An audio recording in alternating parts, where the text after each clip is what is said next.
Hi, No Ataxia Nation, it's Thoughtful Tuesday, and today I want to explore the journal.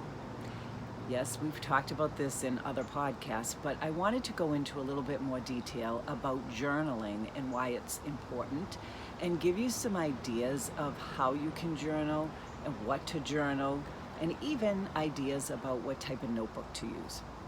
So let's get started. So I like these notebooks that have the wire spines.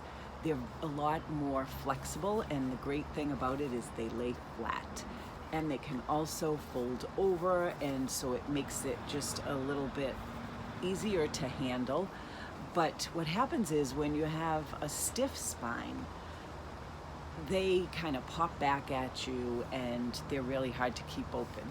So I do prefer these notebooks, any type of notebook, as long as it has this spiral spine, because of the fact that it'll lay flat. Now, what you are journaling is key because it can either make or break your experience. So don't go overboard. Don't, have such an exhaustive list for every day that it's really hard to keep up with, because let's face it, if it's going to be difficult to do, you won't do it. And the purpose is you want to keep the journal entries going every single day. So some things that you might want to include in your journal entry is the date, really important. Also, time of day. Also, how you're feeling and whether or not you had a good night's sleep. You also want to record maybe what you ate, if it was out of the ordinary than what you normally eat. Because over time, what might happen is you might see, or your doctor might be able to see through your journal, that you have a food sensitivity, and you may not have noticed that otherwise.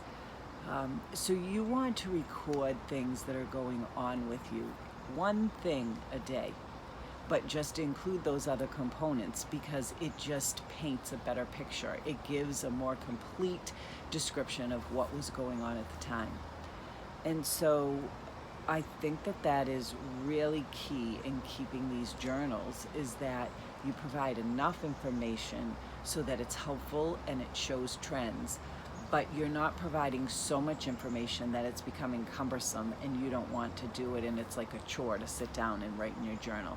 It should really not take you more than 5 minutes to jot down a couple of things. And if you're the type of person that works well with bullet points, just make a bulleted list on that day in your journal. If you are triggered by those bullets and you can remember details, great, make a bulleted list. If you need a little bit more detail, then do that. But the bottom line is, it's your journal, and you're the one that is going to see it. And when you bring it to your doctor, you're the one that's going to explain it. So you are the one that has to understand what you wrote in that journal, no one else.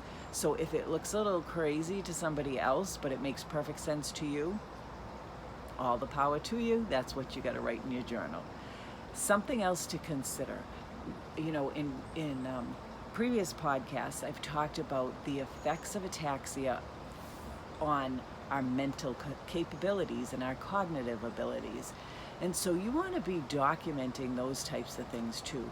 If you're having a really tough day and it's really hard for you to remember things, you want to make sure that that makes it into your journal entry, because not only does ataxia affect you physically, it affects you cognitively, and you want to make sure that you're tracking both. And as I say, it should not take you more than 5 minutes to make a journal entry, but try it for a week.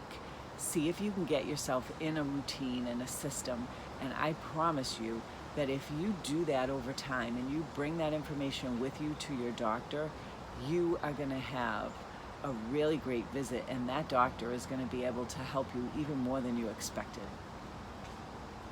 I hope you found this information helpful, you guys.